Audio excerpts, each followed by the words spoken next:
All right, so this is CNET 160. And by the way, if anybody wants to add, let me know, because tomorrow is the last day to add. And I had one student already contact me and say they're having trouble adding. So, after the lecture, I'll be happy to help people add. If you want to add, today is pretty much your last chance to do it normally. After this, there is a late add process, but it's pretty awkward. So we're going to finish Chapter 2 today with Information Security Governance. And that's all I got. Next week, it'll start Chapter 3. The week after that, there's a guest lecture.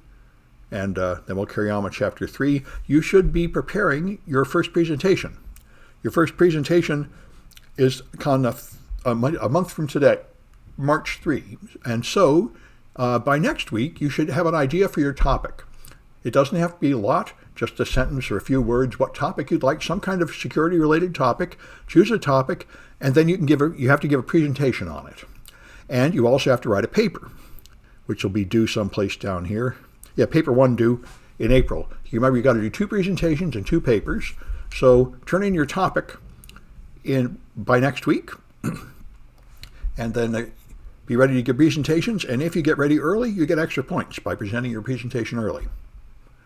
These presentations have been very good.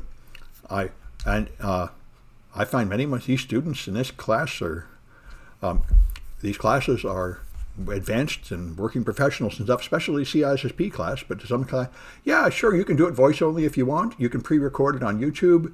You can stream it through the Twitch I'm using now. You can, I'll post it on my webpage if you want, or you can not post it. I'm happy to do it anyway. I just want to hear you make a verbal presentation that is clear and understandable, and a written presentation that's clear and understandable. It's all just to see if you have good communication skills and to encourage you to develop them. That's all, because it's essential for any kind of business to be able to write a business paper that is good enough for people to read and not get upset about misspellings and stuff, and to give a presentation about something. The presentations are only 4 minutes long. You can choose any topic you like. I don't have a list of them. You could choose topics from a book if you want, but you choose topics from the news if you want. Any of the stuff I put in the news would be fine. And if you want those, the news links are on my homepage. If you go here to the news links, I post them. There's a lot of them. Oh, these are all security-related topics, so that's one place to start. And it's only a 4-minute verbal presentation. So you don't need very many slides or anything, but you do need to have a little bit of something to say. And by the way, it's harder to make a short talk than to make a long talk, because you have to be prepared to make your point quickly and not ramble. Anyway, so let's talk about the last bit of Chapter 2.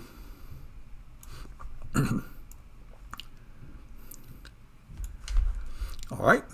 I guess that'll do. So we've been through topics in Part 1, and now we're down to security strategy development. So a strategy is your plan to achieve an objective, a sort of long-term thing. And so you have objectives. You determine your desired future state. I remember Google declared a mission about 10 years ago that they were going to develop a social network, and they were going to be one of the top 2 social networks within 3 years, or nobody would get any bonus in the whole company, something like that. So that's something you could design, how we're going to get there. Then you have to have risk management. A security program would have a risk management system, planning how you're going to accomplish whatever you're trying to do without too much risk, and then some value delivery. We've talked about this before. It's hard to define the return on investment for security improvements because it doesn't directly mean you sell more product or make more money, but you do make some estimate of the financial consequences and try to live up to it. So one thing about it is resource optimization. This is true of any project management. You try not to waste people's time, waste time or money. So you should have the right amount of staff to do the job and not extra staff and resources being wasted. You have to have some kind of performance measurement, and these should be measurable objectives so you can tell if you're succeeding or not. And then you integrate the process as much as possible so you don't just focus on one small part of the business and have unintended consequences in other parts. So there are control frameworks, a whole bunch of them, to help organize this system. Here's a long list of them. These all do essentially the same thing. It is kind of bizarre that there are so many. You would think one or two would win, but there's a time years ago when I started this in the 70s, we thought that one computer programming language would win and the rest would go away, and that totally did not happen. There's now hundreds of languages. So apparently there's enough difference in different types of businesses that they find it valuable to have all these different frameworks. So COBIT was developed by ISACA, which is an industry organization, the one that makes the CISM certification that this class is tied to. And so it has 4 domains: plan, acquire and implement, deliver and support, monitor and evaluate. And they all do essentially the same thing. So it's an IT process framework, including all of your IT activities, even those that are outside security. And here's the security ones: risk optimization, risk management, managing security resources, and monitoring and assessing compliance. Then there's ISO 27000. There's a whole series of these. This is an international standard. It is quite burdensome. I've heard of people spending millions of dollars and spending years to achieve this, but you're ready to play with the really big players when you achieve this, ready to make massive contracts with huge government agencies and huge corporations at this level. It's highly respected, but it's big and complicated. You got to pay $117 just for the documents, and there are tons of them. It has leadership and operation performance evaluation, continuous improvement, and a bunch of subparts to it. A bunch of controls. You got policies and human resource policies, asset management, access control, cryptography, physical security, operation and communication security, relationship with suppliers, incident management, continuity management, and compliance. It's a big, complicated framework and difficult to achieve. All right, here's another one from ISO 385,000. This is a governance standard for corporate governance of information technology. And there's another one from ITIL, also related to ISO 20,000, and this is a framework of processes for service delivery developed by the UK. And then there's HIPAA, which is an American law passed to deal with the fact that they said a person might be on a trip and get hit by a car, and then when the ambulance picked them up, they won't be able to find out what their drug allergies or medical history are, because that's just written on paper at their home hospital. So the idea was portability, to put all the medical records on the internet so everybody could quickly access them, and therefore also they have to be protected, so that because they're going to be in the cloud, you don't want everybody just finding them. So that was the idea. Everything will switch from being paper records to electronic records, and there will be some security on those electronic records. And in the security world, we primarily focus on the security aspects of HIPAA. Reading with me and Alice. No, I didn't sue LSU. What happened is I found medical data just blowing in the breeze, open on an LSU server. And I reported it, and they blamed it on me. They said I was a hacker and I breached them. And so I didn't sue them, but I did try to get whistleblower protection and fail at that. I got a lawyer to help me. Eventually, I got them to take back some publication articles that blamed me for hacking them. But I didn't get LSU to take down their original press release that blamed it on me. Yeah, so this is probably the kind of stuff that caused the military to put me on the Group W bench for 8 weeks. They wanted to hire me as a military contractor, and there was a mysterious pause for 8 weeks while some kind of argument occurred. I imagine because people Googled me and found a whole lot of scandalous things to argue about. But eventually they let me in. But yeah, I was a whistleblower, and I was blamed for being an evil hacker and so on. That sort of stuff happens in the business. Anyway, so you got to have records. You got to protect your records. Hoo-wah? Yeah, hoo-wah. Yeah, that's right. Well, I didn't go to boot camp or anything, so I didn't really learn. I was just a military contractor. Yeah, classes in session. Yeah, Staples. Yep. All right. So then if you are a U.S. federal government agency, then you have to obey NIST Special Publication 800, this series of standards for federal government agencies. And Other people do it too that work closely to the government or appreciate government standards, and there's a ton of them. Again, the same kind of stuff: access control, training, auditing, configuration management, incident response, physical security, personnel security, communication security, program management. All the good stuff is in there. And all right, then NIST has a cybersecurity framework called CSF, which is, I think, popular in the healthcare industry for some reason. But anyway, it's just another risk-based lifecycle methodology, similar to ISO 27000. And it's got a core with a set of functions to make up the life cycle, and then an implementation tiers and a framework profile. All of these do essentially the same thing. Notice these tiers, though. This is going to come back a lot more. Security programs are rated by maturity. If you're just a business and you haven't even thought about security, then you don't have much maturity. As you get more and more mature, you get higher levels of maturity. At the highest level of maturity, you have an efficient way to detect attacks, an efficient way to respond to them, and you constantly record what you've done and improve your processes, so you're constantly improving. That's the highest level of security team maturity. All right, and so there are critical security controls, which came from SANS. SANS is a security training company. They're very good. Everybody loves their classes, but they cost a lot, so you don't typically go to them unless your boss is paying for it.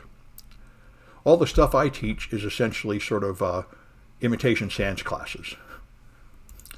So here's the SANS 20 controls. You inventory your devices and your software, have secure configurations for all your stuff, to run continuous vulnerability assessment, limit administrative accounts, audit your logs, protect your email and web browser and malware defenses and ports, have some data recovery, backups, and have secure configurations for your hardware, boundary defense, wireless network is limited, and you have skills assessment and training so your staff is trained enough to maintain security.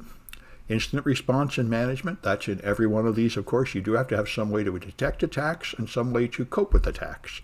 And then penetration tests and red team. You have simulated attacks to practice your team up. These are the 20 critical security controls. And then if you take credit cards, this is the industry self-regulation by Visa, MasterCard, and the other major credit card companies. They have special requirements you have to have if you take credit cards. And so here are the objectives.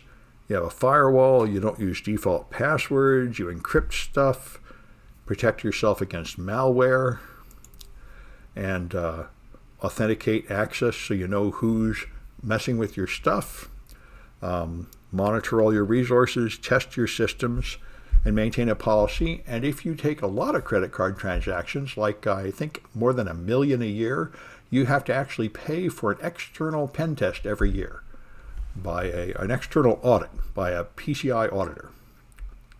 All right, let's take a look at the Kahoot.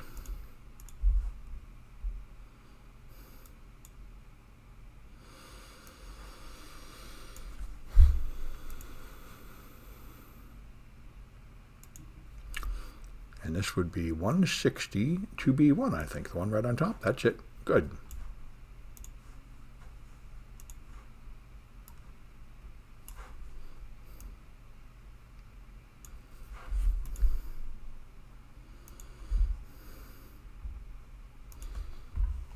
Oh, all right.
Oh my, not very many players.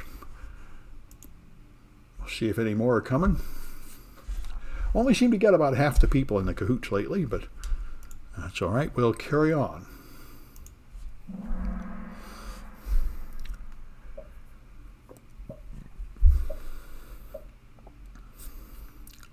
All right, so what's the ISACA framework?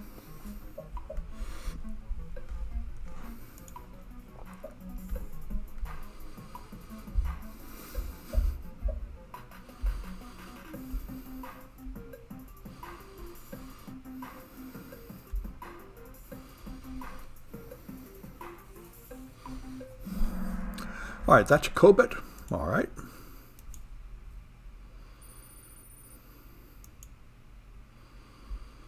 All right, what does the U.S. government use?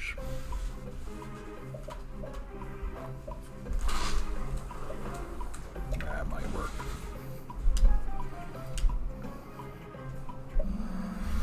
Yep, they use the NIST standard. All right.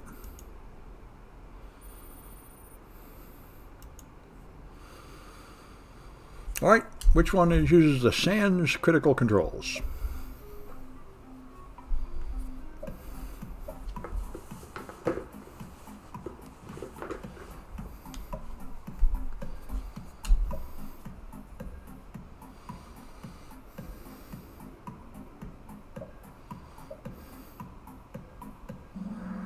All right, there's 20 of them. That's the CIS 20.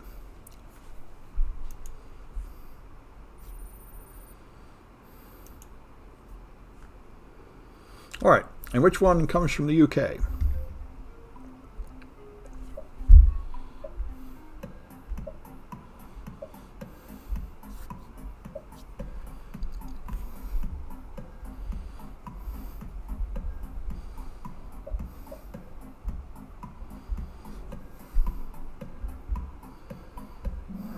That's the ITIL. Okay. So, let's see the winners. All right. That's Judy, I guess. And that's a real name. Good. All right. Well, those look all pretty close to real names. I think my grader will figure it out. Good. Okay. Good. There is somebody named Jordan that often uses like J or JC, Judy, so be aware we might get confused. So, all right. So let's go back to here. All right.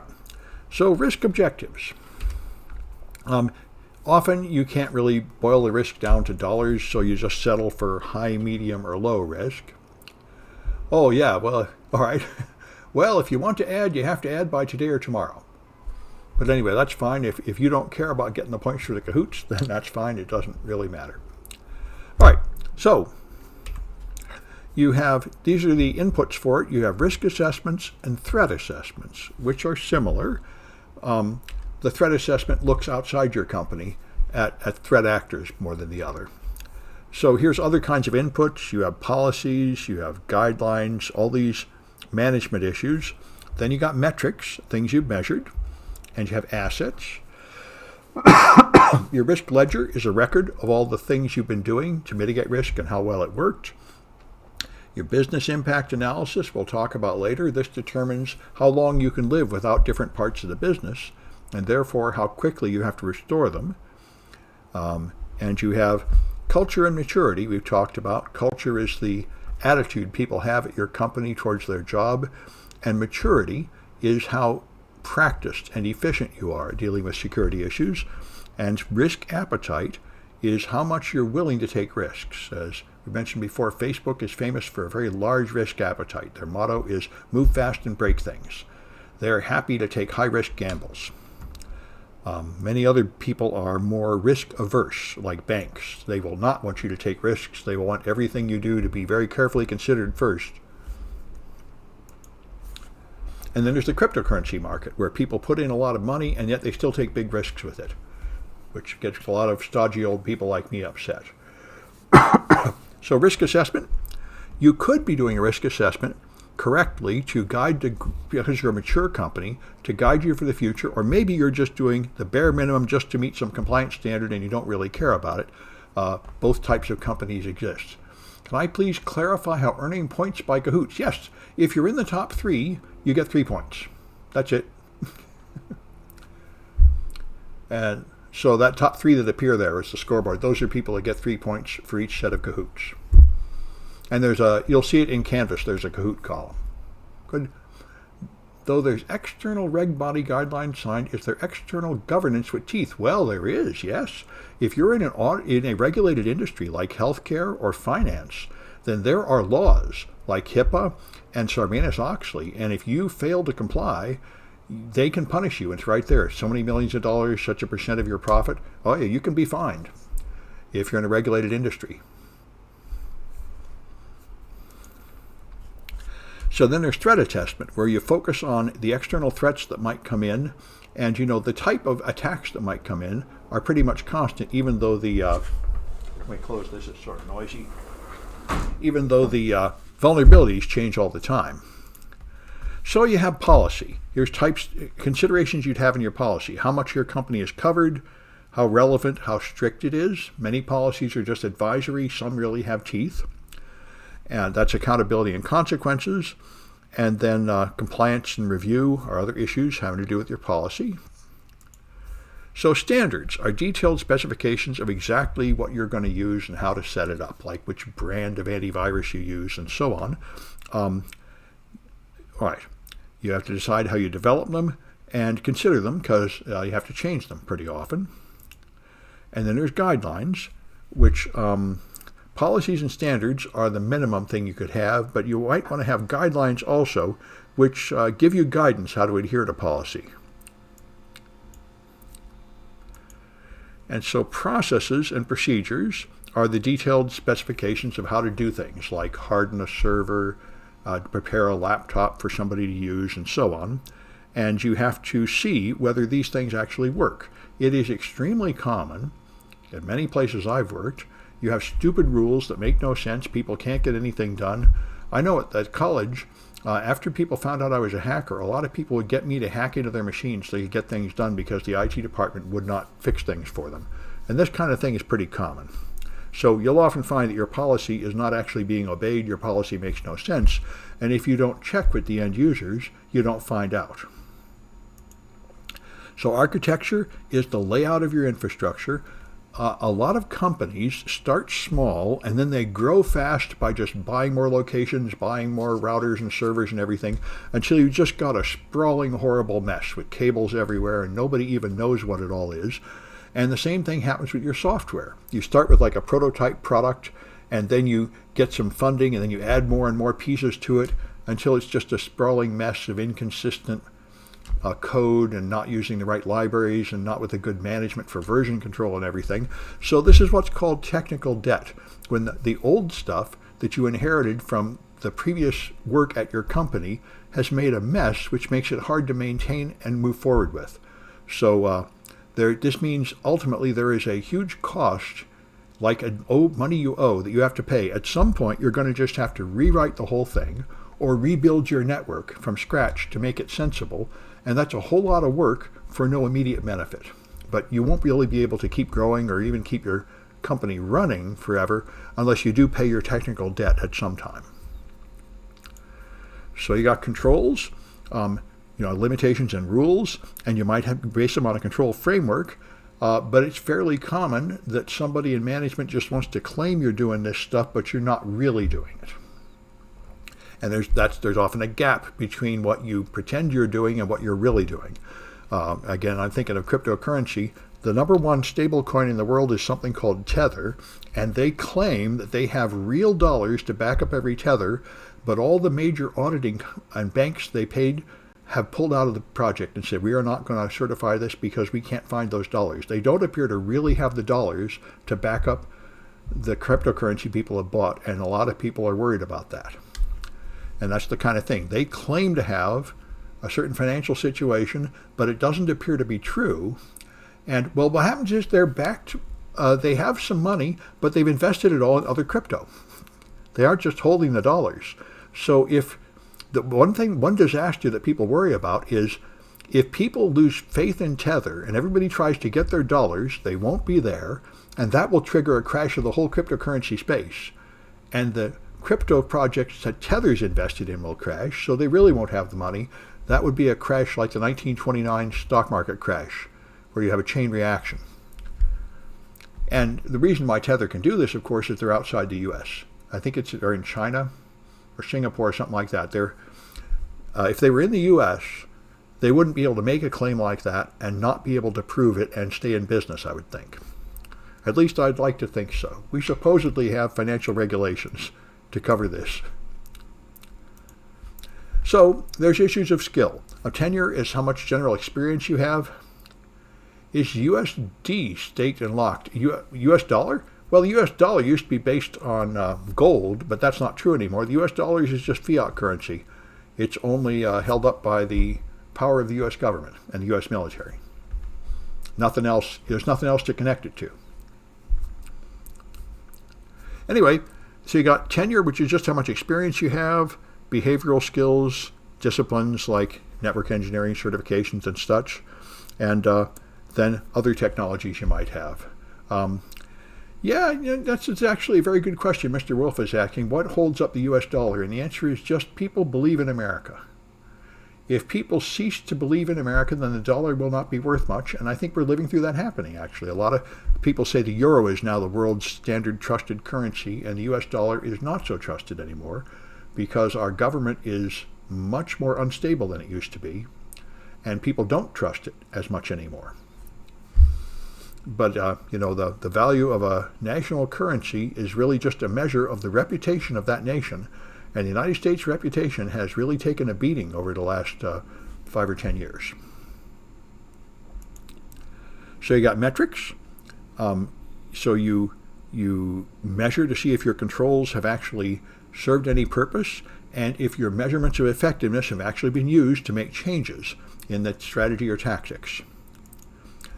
Now you got assets like servers and laptops and your data, and there are ways to protect it. Vulnerability scanning, continuous vulnerability monitoring has been the standard for about 10 years, where you just constantly check. And so if somebody does something like buy a wireless access point at the Circuit City and just bring it in and plug it in, and it's not tied into your infrastructure with the proper security, you will detect that and go turn it off. That's the sort of thing. You scan your network to see if somebody is doing something unsafe and then remediate the vulnerabilities. You have a risk ledger, keeping track of what you've been doing, your previous activities to lower risk, and now you have a record of what you've done. If you don't have a risk ledger, this shows that you're not really managing or governing your risk at all. You're maybe limiting risks sometimes, but you're not really keeping records and auditing them and measuring your risk and improving it. You're just doing it in a sort of informal, one-off way, and that's a low maturity state. For example, that suggests that if you lose certain staff members, you will lose the knowledge that you need to have to understand what risk mitigations have been put in place. So vulnerability assessment. If you're doing this properly, you measure your vulnerabilities, you know what your weaknesses are, and if you're doing that properly, that indicates a more mature level of your security team. If you have insurance, you have to consider why you have insurance. Some people buy insurance because it's required. If you do pen tests, you must have errors and omissions insurance, or nobody will hire you. And your customers may demand that you have insurance. That's fairly common too. You may have to respond to prior incidents or so on. There's various reasons you might have cybersecurity insurance.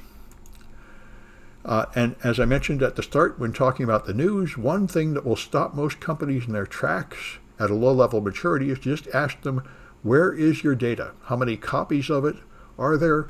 Where is their physical location? And if you don't even know where it is, which is the normal situation, then obviously you can't secure it. And people are putting it on cloud services, and people are bringing in their own laptops and iPhones and putting company data on them. And if you think about it, it's just all over the place, and that, of course, is not healthy. Business impact analysis determines how long you could live without each part of the business. Like if you're an internet business, you probably could not tolerate even having your web server down for an hour, But if you're billing customers, you could probably afford to bill them a week late and it wouldn't be the end of the world. So that part of the business would have a higher maximum tolerable downtime. And you need to have that in order to do business continuity planning so that after a disaster like ransomware or a building burning down, you can make sure you're bringing up the most urgent stuff first. So you should have a log of all your security incidents, keeping track of everything every time you've had a security incident and what you did about it, because you need to have records so you can continuously improve your security response and so you can check to see if later problems are connected to the previous problems. So if you don't even have one of these things, then that's a sign of very low security maturity. If you outsource stuff, which almost everybody does now, almost everybody is putting their stuff in the cloud. Google servers, Amazon servers, Microsoft Office 365 and all that. So a bunch of your stuff is happening on services in the cloud. And that's a third-party risk. How much do you really understand what those third parties are doing with the data, how secure it is, what your responsibilities are to audit that and to perform ongoing due diligence? How do you should be paying attention to the reputation of your cloud provider. You should be doing some kind of checking to see if they are actually obeying the requirements, and on it goes. So you have audits. Your audits will, you choose the objective of your audit and the scope, and then you choose auditors and the methodology, and they check things. And this is, you can get a CISA, which is a course we have on the book, so I don't think it's been offered yet at City College. That's another certification you get. This is the CISM. The CISA is the auditor certification, and that is another really important job. You can get jobs with that cert being an auditor. And it's a very important thing. You inspect all the systems to make sure they are the way they should be and that there are reports proving things. And you need that for compliance. So culture is the big issue. Your people have to actually cooperate with the security program and hold it up. And so if your people have a bad attitude and a low morale and they don't care what the boss says, then it's really hard to achieve security because they don't obey the rules. So there's a lot of aspects. If you have leaders that people respect, and if people understand that they are required to do something and there will be some kind of punishment if they don't do it, if they feel like they're not just being shoved around by rules, but they actually understand what they're accomplishing and they feel some ownership in accomplishing this goal. I don't know if it works, but Starbucks claims they do this. They claim every employee has a share in the business, and they understand that we are here to make these customers happy and serve them, and you have a personal stake in making that happen.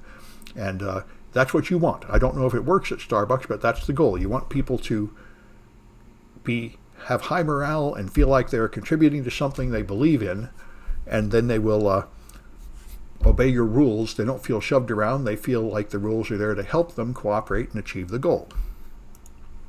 And so that's maturity. You can have a maturity of your system. How well does it really work? How well do you maintain security, obey the rules, achieve compliance, and respond to incidents and improve your processes as deficiencies are found? Because it'll never be perfect. It'll need constant improvement and constant change. Anyway, let's take a look at another Kahoot, which is 2B2. I think it's this one.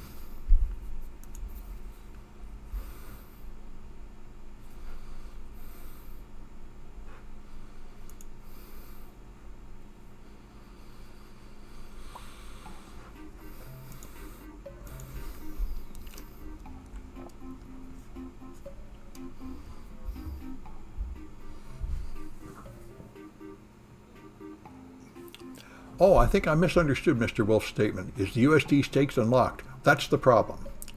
Tether does not have a system of recording where the US dollars are. They just claim they're there, and as far as anybody can tell, it's just not true.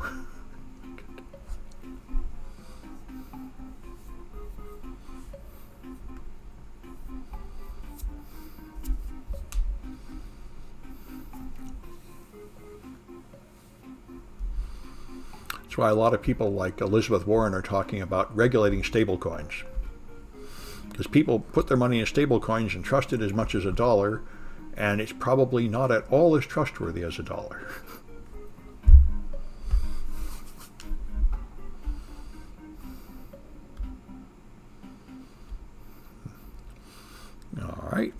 I'll wait a few more seconds to see if we get 8. I think we had 8 last time. Well, looks like one person fell asleep. Forward we go.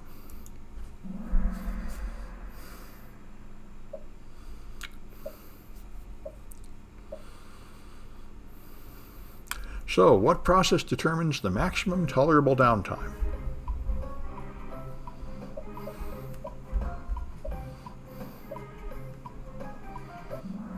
That's the business impact analysis. Good. It's not risk assessment. That determines, how much you expect a threat to harm an asset per year.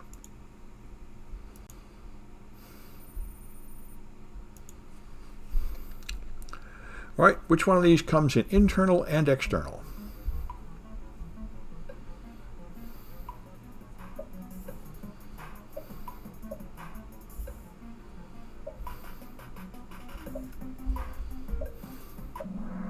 Yep, you can audit. From external people can come audit you, or you can audit your internal services. We always did both. We always did an audit at my escrow agency I used to work at. We did an internal audit, and then when our external auditors came, they really appreciated it because we had it all set to go.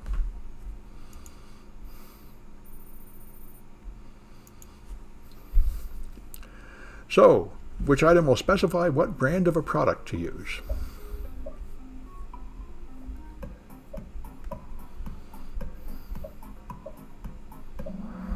That's standards. All right.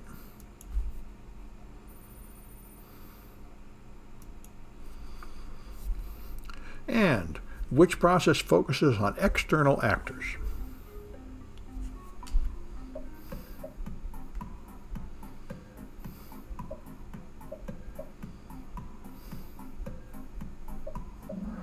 The threats. The threats are mostly things that come in from outside.